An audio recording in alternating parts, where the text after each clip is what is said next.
இதுவரை 2 வருடமாக உழைத்த உழைப்புக்கு ஒரு நல்ல ஒரு பொசிஷன் நமக்கு கிடைச்சிருக்கு. அதை அப்படியே தக்க வச்சுக்கலாங்கிற மாற ஒரு அமைப்பு வந்து ரிஷபராசிக்காரர்களுக்கு கொடுக்குது.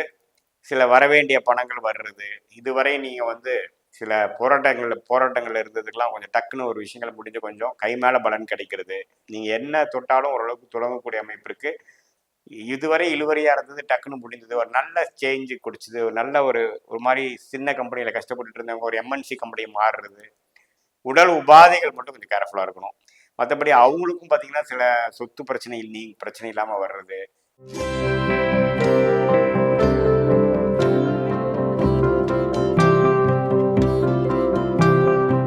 வணக்கம், நான் உங்கள் அன்பான சயின்டிபிக் வேதிக் அஸ்ட்ராலஜர் அஸ்ட்ராலஜி பேசுகிறேன். நல்லது நினைப்போம், நல்லதே நடக்கும். தொடர்ந்து நம்ம சேனல்ல வரக்கூடிய வீடியோஸ் எல்லாம் பார்த்துட்டு இருப்பீங்க நம்புறேன்.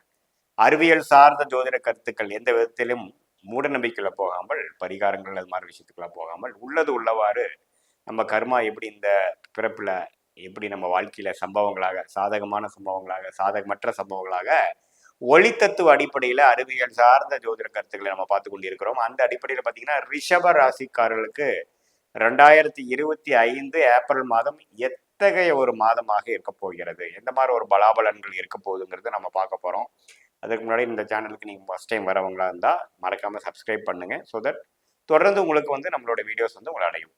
இப்போ பார்த்தீங்கன்னா ஏப்ரல் 2025 எப்படி வந்து ஸ்டார்ட் ஆகுதுன்னு பார்த்தீங்கன்னா, சனி பெயர்ச்சி முடிந்ததுக்கு அப்புறம் தான் வருது. சனி வந்து மார்ச் 29, 2025 ஆகி ரிஷபராசிக்கு இதுவரை 10ஆம் இடத்துலேருந்து தொழில் வேலை விஷயத்துல அதிகமான உழைப்பை கொடுத்து கொண்டிருந்த சனி இப்போ 11ஆம் இடங்கிற ஒரு அருமையான இடத்துக்கு வரார்.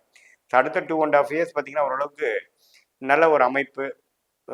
என்ன எது மாதிரி அமைப்புன்னு பார்த்தீங்கன்னா, பெரிய பிரச்சனைகள் இல்லாமல் இருக்கக்கூடிய சில 2-3 பிரச்சனைகளும் விலகி, தொழிலும் விஷயத்துல கொஞ்சம் தேவையில்லாத ஸ்டாண்டர்ட் இல்லாத சில அமைப்புகள் குறைந்து ஒரு நல்ல லாபத்தை கொடுக்கக்கூடிய ஒரு ஒரு பிரச்சனை இல்லாத ஒரு சூழ்நிலை கொடுக்கக்கூடிய அமைப்பு. வேலையில் இருக்கிறவங்களா இருந்தாலும் சரி, இன்வெஸ்ட்மெண்ட் பண்ணி பண்றவங்களா இருந்தாலும் சரி, அறிவு சார்ந்து கன்சல்டிங் பண்றவங்களா இருந்தாலும் சரி, ஒரு நல்ல அமைப்பு. இதுவரை 2 வருடமாக உழைத்த உழைப்புக்கு ஒரு நல்ல ஒரு பொசிஷன் நமக்கு கிடைச்சிருக்கு. அதை அப்படியே தக்க வச்சுக்கலாங்கிற மாற ஒரு அமைப்பு வந்து ரிஷபராசிக்காரர்களுக்கு கொடுக்குது. ஏன்னா சனி 11ஆம் இடத்துக்கு அடுத்த 2.5 வருஷம் இருக்க போறார். அதோட வேணுங்கிற காலகட்டம், ஸ்டார்டிங் காலகட்டத்தை வந்து ஏப்ரல் மாதம் நீங்க உணர்வீங்க. நல்ல சேஞ்சஸ் கொடுக்க போகுது. அதே சமயத்துல சனி மட்டுமா 11, புதனும் 11ஆம் இடத்துல இருக்கார், சுக்கிரனும் 11ஆம் இடத்துல இருக்கிறார், ராகும் 11ஆம் இடத்துல இருக்கிறார், கேந்து 5ஆம் இடத்துல இருக்கிறார். ஸோ இப்படி ஒரு அமைப்பு பார்த்தீங்கன்னா ஒரு நல்ல ஒரு டைம் தான். ரிஷபராசிக்காரர்களுக்கு பல பேர்த்துக்கு பார்த்தீங்கன்னா சில வரவேண்டிய பணங்கள் வர்றது, இதுவரை நீங்க வந்து சில போராட்டங்கள்ல இருந்ததுக்கெல்லாம் கொஞ்சம் டக்குன்னு ஒரு விஷயங்கள் முடிஞ்சு கொஞ்சம் கை மேல பலன் கிடைக்கிறது. இல்லற வாழ்க்கை அமைய முடியல, ஃபேமிலி மேரேஜ் இப்போ கொஞ்சம் லேட் ஆகிட்டு இருக்குங்கிறவங்க டக்குன்னு நடக்கிறது.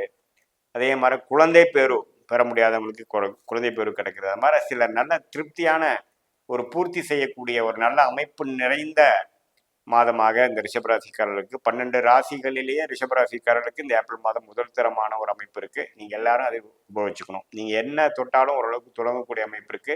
தசாபுக்திகள் நியூட்ரலா அல்லது ஓரளவுக்கு சாதகமா இருக்கும் பட்சத்துல.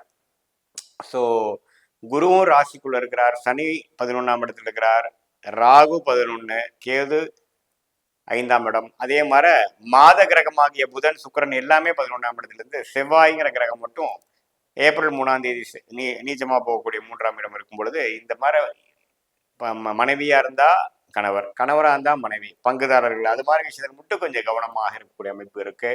கொஞ்சம் கருத்து வேறுபாடு வந்து நீங்கக்கூடிய அமைப்புகள் இருக்கு. மற்றபடி பார்த்தீங்கன்னா கொஞ்சம் நம்மளுடைய டிராவலிங் விஷயத்துல கொஞ்சம் கேர்ஃபுல்லா இருக்கணும். திடீர்னு பக்கத்துல தானே போறோம் அப்படின்ட்டு நம்ம கொஞ்சம் அஜாக்கிரதையா இருக்கக்கூடாது. எல்லாத்துலேயும் கொஞ்சம் கவனமா இருக்கக்கூடிய அமைப்பு இருக்கு. மற்றபடி பார்த்தீங்கன்னா லாபங்கள் பெறுவதாகவும் சில விஷயங்கள் நான் முதலே சொன்ன மாதிரி இதுவரை இழுவறியா இருந்தது டக்குன்னு முடிந்தது. ஒரு நல்ல சேஞ்சு குடிச்சது. ஒரு நல்ல ஒரு ஒரு மாதிரி சின்ன கம்பெனியில கஷ்டப்பட்டுட்டு இருந்தவங்க ஒரு எம்என்சி கம்பெனி மாறுறது. ஒரு வேலையில வந்து ஒரு சில ப்ராடக்ட்ஸ் விற்க முடியாமல் இருக்கிறவங்களுக்கு ஒரு நல்ல லிவரேஜ் ஆகி நல்ல ஒரு பொசிஷன் கிடைக்கிறது. ஓரளவுக்கு லாபங்கள் இன்க்ரீஸ் ஆகுறது, நல்ல மாற்றங்கள் கிடைக்கிறது. அதே மாதிரி மாணவ செல்வங்களுக்கு பார்த்தீங்கன்னா இதுவரை ஒரு மாதிரி சுமாராக படிச்சுட்டு இருந்தவங்களுக்கு இப்போ கொஞ்சம் நல்லா பிரைட்டாகி நல்லா ஃபோக்கஸ்டாக பண்ணுறாங்கிற மாதிரி ஒரு அமைப்பு கிடைக்கிறது. அது மாதிரி எல்லாமே நல்ல ஒரு சுப விஷயங்கள் நிறைந்ததாக இருக்கக்கூடிய ஒரு அமைப்பு வந்து ரிஷபராசிக்காரர்களுக்கு இருக்கு. அதே மாதிரி இல்லத்தரசிகளுக்கும் நான் சொன்ன மாதிரி அந்த குடும்பத்தில் இருக்கக்கூடிய அந்த கருத்து வேறுபாடுகள் அது மாதிரி விஷயங்கள் மட்டும் கொஞ்சம் கவனமாக இருக்கணும். அதே மாதிரி சீனியர் சிட்டிசன்ஸ் வயதும் நல்ல ஓரளவுக்கு மூத்தவங்க பார்த்தீங்கன்னா உடல் உபாதைகள் மட்டும் கொஞ்சம் கேர்ஃபுல்லாக இருக்கணும்.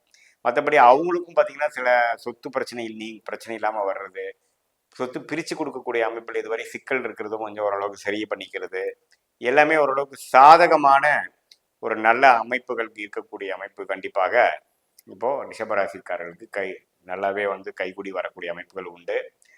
ஸோ ராசி அதிபதி சுக்கிரனே பார்த்தீங்கன்னா 11ஆம் இடத்துல இருக்கிறது, அது புதனோட சேர்ந்து இருக்கிறது. என்னதான் ராகுவோட 6 டிகிரி சேர்ந்திருந்தாலும் ஓரளவுக்கு பலம் தான். ஸோ ஓரளவுக்கு இதுவரை நீங்கள் பிளான் பண்ணதெல்லாம் கொஞ்சம் கை மேலே பலன் கொடுக்கக்கூடியது. இப்போ எஃபோர்ட் போட்டிங்கன்னா எல்லாமே கொஞ்சம் நடக்கக்கூடிய அமைப்புகள் இருக்குது. அடுத்த வரக்கூடிய குரு பயிற்சிலாம் பார்த்தீங்கன்னா 2ஆம் இடத்துக்கு போய் இன்னுமே கேஷ் ஃப்ளோ வர வேண்டிய விஷயங்கள், நல்ல மாற்றங்கள் கொடுக்கக்கூடிய ஒரு விஷயம் இருக்கிறனால அதுக்கு வேணுங்கிற ஒரு ஃபவுண்டேஷன் நிறைந்ததான ஒரு மாதமாக இந்த பிப்ரவரி மாதம் ஏப்ரல் மாதம் ரிஷபராசிக்காரர்களுக்கு இருக்குங்கிறத நீங்கள் தெரிஞ்சுக்கணும்.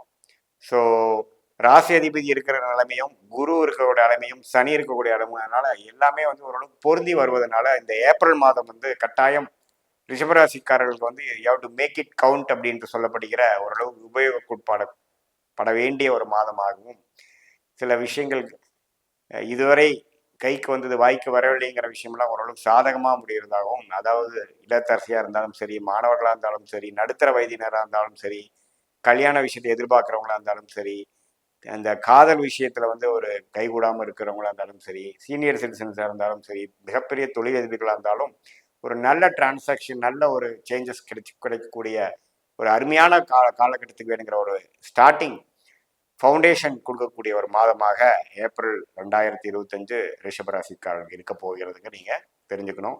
மீண்டும் மற்றொரு காணொலியில் சந்திப்போம். நன்றி, வணக்கம்.